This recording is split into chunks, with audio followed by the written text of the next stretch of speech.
Madam, நாங்க குடியிருக்கிற பகுதியில ஒரு பங்களாவுல பகிரங்கமா விசாரணை நடத்துறாங்க. அதை தடுத்து நிறுத்த நாங்க எவ்வளவோ முயற்சி பண்ணியும் முடியல. எங்களால அங்க நிம்மதியாவே இருக்க முடியல மேடம். அம்மா, இவ்வளவு நாளா இருந்த போலீஸ் ஆபீசர்களுக்கு எங்க பிரச்சனை புரியல. நீங்க ஒரு பொண்ணு, உங்களுக்காக எங்க பிரச்சனை புரியும்னு நினைக்கிறேன். நீங்க கவலைப்படாதீங்க, உங்க பிரச்சனையை நான் கவனிக்கிறேன். போயிட்டு வாங்க. எஸ்ஐ, அந்த ஏரியாக்கு ரைடு போனோம், ரெடி பண்ணுங்க. மேடம், அதுல பெரிய பெரிய பிள்ளைங்களுக்கு தொடர்பு இருக்கு. நமக்கு எதுக்கு வீண் வம்பு? தொழிலை நேசிக்கிறதா இருந்தா என் கூட வாங்க. உயிரை மட்டும் நேசிக்கிறதா இருந்தா ஒரு ராஜினாமா கடிதம் எழுதி கொடுங்க.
ஒரு பிக் பாக்கெட் உன்னால ஓடி போய் பிடிக்க முடியுமா? பெருசா இந்த வீட்டுக்கு வந்துட்டேன். யார் வர சொன்னது? நான் வர சொன்னா? நான் ஆர்டர் கொடுத்தனா? காக்கி சட்டப்பட்ட பெரிய கமிஷனர் நினைப்பா? அப்புறம் நான் எதுக்கு இருக்கிறேன்? நல்ல வேலை, நான் இருக்க போய் நீ உயிரோட போற. போ.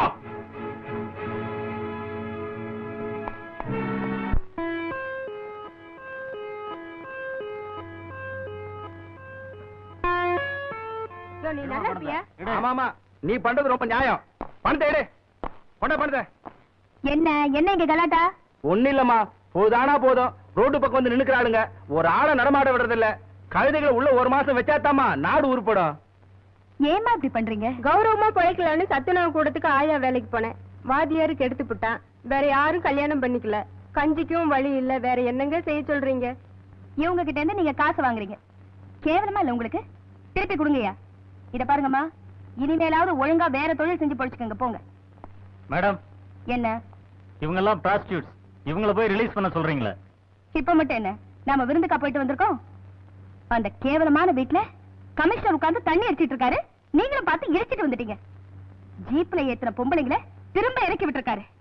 உங்களுக்கு தைரியம் இருந்தா அந்த கமிஷனரையும் அந்த தேவடியாளர்களையும் போய் அரெஸ்ட் பண்ணிட்டு வாங்கயா. நாம சாப்பிடுற சாப்பாட்டுல இருந்து போட்டுக்கிற சட்டம் வரைக்கும் ஜனங்க கொடுத்தது. ஆனா நீங்க விடுற மூச்சு கூட உங்களுக்கு எதிரா இருக்கு. போயா, உங்களை விட இவங்க எவ்வளவோ தேவலை.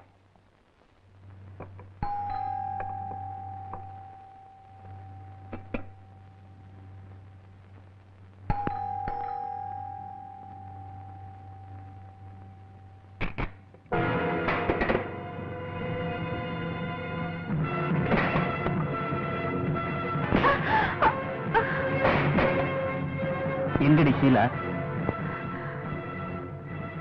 ஷீலா கேம்ப் இருக்கா? கேம்புக்கு போயிருக்காளா?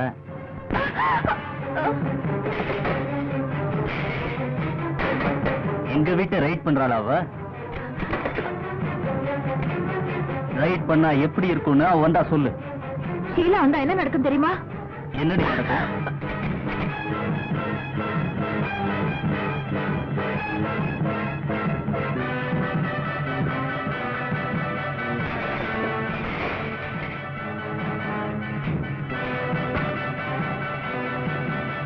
ஷீலா, உங்க பவர் நேஷனல் வரைக்கும் தாண்டி, எங்க பவர் இன்டர்நேஷனல். இந்த வச்சுக்க.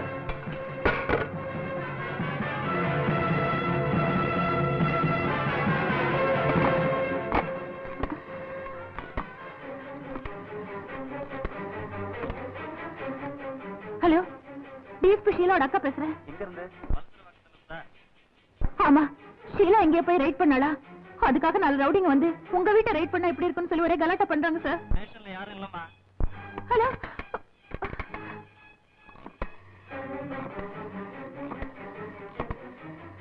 ஹலோ, நான் ஷீலாவோட அக்கா பேசுறேன். சொன்னா கேளுமா, ஸ்டேஷன்ல யாரும் இல்லன்றல.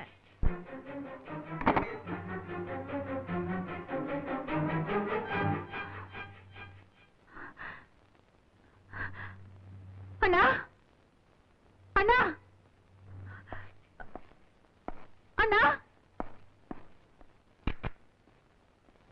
என்னம்மா, என்ன லட்சுமி, என்ன நடந்தது? ஏன் அழுதுகிட்டு இருக்க? ஷீலா ஏதோ ஒரு வீட்டுல விபச்சாரம் நடத்துறாங்கன்னு போய் ரைட் பண்ணிருக்கா. அந்த கோவத்துல ஷீலா வீட்டுல இல்லாத நேரத்துல அவங்க ஆளுங்க எல்லாம் வந்து வீட்டுல இருக்கிற பொருளை எல்லாம் தாறுமாறா உடைச்சிட்டாங்க. என்னையும் அடிச்சிட்டாங்க. போலீஸுக்கு போன் பண்ண வேண்டியதானே? பண்ணுனேன், யாரும் பொறுப்பா பதில் சொல்லல. வழக்கமா எல்லாரையும் போல நானும் உங்களை நம்பி வந்திருக்கேன்.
கம்ப்ளைண்ட் கொடுத்தா கவனிக்காம ஸ்டேஷன்ல உட்காந்து குமுதானதோட நான் படிச்சுக்கிட்டு இருக்கேன். மிஸ்டர், இவங்க என்ன தப்பு பண்ணாங்க? இவங்க என்ன தப்பு பண்ணாங்கன்னு இவங்களே கேளு. எஃப்ஐஆர் போட்டு இவங்கள கோர்ட்டுக்கு அனுப்பு.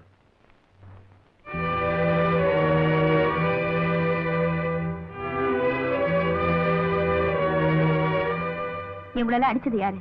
ஹீரோவா? ஆமா, இவங்களெல்லாம் அடிக்கிறதுக்கு உனக்கு என்ன ரைட்ஸ் இருக்கு? குற்றங்களை தடுக்கவும் குற்றவாளிகளை பிடிக்கவும் காவல்துறைக்கு பொதுஜனங்கள் உதவணும்னு டிவிலையும் ரேடியோலையும் சொல்றதை கேட்டுட்டு தான் குற்றத்தை தடுக்க முடியாட்டாலும் குற்றவாளிகளை பிடிச்சிட்டு வந்திருக்கேன்.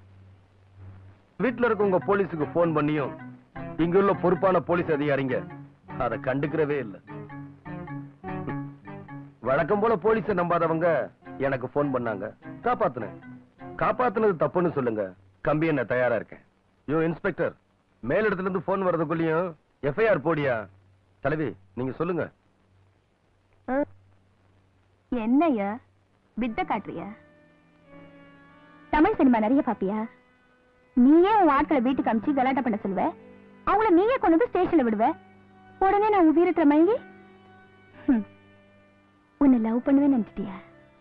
உன் கிரைம் பிரான்ச் புத்தியை காட்டிட்டியே போடி.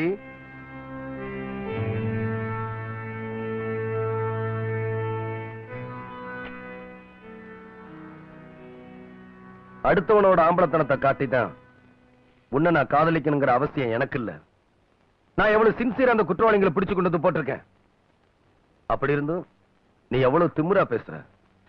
சரி, திமிரா பேசுறதா உன்னோட பிறவி குணம். எனக்கு உன்கிட்ட பிடிச்சது அந்த திமிரு தான். அதனாலதான் இன்ஸ்பெக்டர், ஐ லவ் யூ.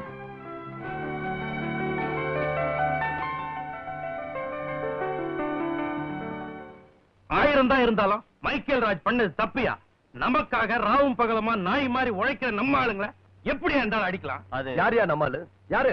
கேவலம். எவ்வளவு ஒருத்தி போன் பண்ணான்னு பாண்டி பஜார்ல நாய் அடிக்கிற மாதிரி அடிச்சு போலீஸ் ஸ்டேஷன்ல விட்டீங்களே, அவங்கதான் நம்மாலு. செருப்பால் அடிப்பேன். இந்த மைக்கேல் ராஜ நம்பி வந்த எந்த ஆம்பளையும் மானத்தை வித்து பொழைச்சதில்ல, எந்த பொம்பளையும் உடலை வித்து பொழைச்சதில்ல. தன்னோட உயிரையும் உழைப்பையும் நம்பி இருக்கிறவன் தான் ஏன் ஆளு.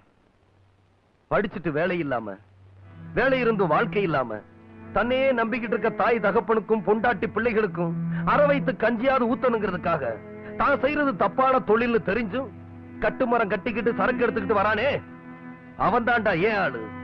தான் பொண்டாட்டி பிள்ளைங்களை அடுத்தவங்க கிட்ட படுக்க வச்சு அந்த காசுல சந்தோஷமா வாழ்ந்துகிட்டு இருக்கானே, அவனே ஆளுங்கிற. சொல்லியா? சொல்லு.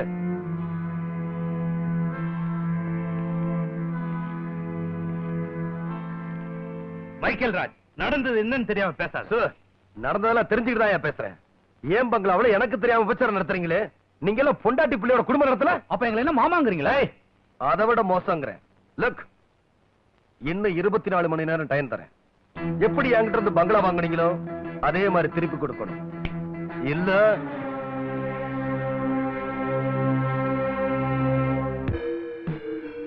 அடுத்தவங்க விஷயமா இருந்தா யோசிச்சு செய்யலாம்னு சொல்லுவீங்க, அதுவே உங்க சொந்த விஷயமா இருந்தா உடனே முடிவெடுக்கணும்னு சொல்லுவீங்க.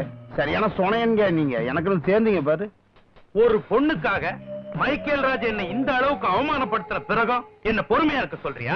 பொறுமையா இருக்க சொல்லல, பொறுப்பா யோசிங்கன்னு சொல்றேன். என்னத்தையா யோசிக்கிறது? போலீஸுக்கு பிடிக்காத ஸ்மக்லர் மைக்கேல் ராஜ போலீஸை வச்சு கொல்லணும். கடத்தல்காரங்களுக்கு பிடிக்காத இன்ஸ்பெக்டர் ஷீலாவை கடத்தல்காரங்களை வச்சு கொல்லணும். இவ்வளவு எக்ஸ்ட்ரா வளர்ந்துருக்கிய, எக்ஸ்ட்ரா யோசியா. கமிஷனர் உங்க மேல ரொம்ப அன்பா இருக்கிறதா கேள்விப்பட்டேன். உண்மையெல்லாம் தெரிஞ்சு நாம எல்லாம் உள்ள போறதுக்கு முன்னாடி உங்க உத்தியோகத்தை காப்பாத்திக்க முயற்சி பண்ணுங்க.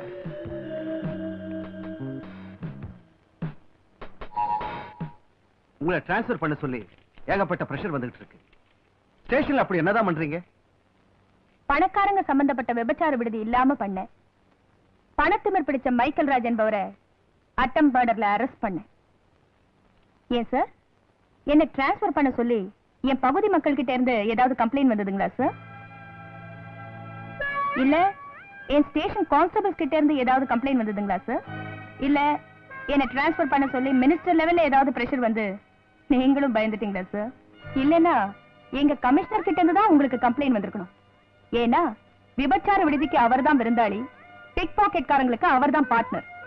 சார், மாசத்துல 2 கேஸ் பிடிக்கலன்னா மெமோ கிடைக்குமேங்கிற பயத்தினால சைக்கிள்ல லைட் இல்லாம போற ஆட்களையும் பசியில பிளாட்ஃபார்ம்ல படுத்திருக்கிறவங்களையும் என்னால அரெஸ்ட் பண்ண முடியாது சார். சின்சியரா ஒர்க் பண்ணணும்னு நினைக்கிறேன். அதுக்கு டிரான்ஸ்பர் தான் தண்டனைன்னா என்ன டிஸ்மிஸ் பண்ணிடுங்க sir. I will try any other job. You are mistaken miss Sheela. நான் உங்களை கண்டிக்கிறதுக்காக இங்க கூப்பிடல, கை கொடுக்கறதுக்காக தான் கூப்பிட்டேன். உங்களை போல தைரியமும் துணிச்சலும் உள்ள சில பேரை நம்பிதான் இந்த தேசமே இருக்கு. எதிரியோட துப்பாக்கி எப்பவும் நம்மளை குறி வச்சுட்டு தான் இருக்கும். அதுக்கு பயந்தா சாகிறது நம்ம இல்ல, சத்தியமும் தர்மமும் தான். சட்டங்கிறது சாதாரண மக்களோட உயிருக்கும் உடமைக்கு பாதுகாப்பு. அதை நம்ம உயிரை கொடுத்தாவது காப்பாத்துவோம். மத்ததை நான் பாத்துக்கிறேன். You go head.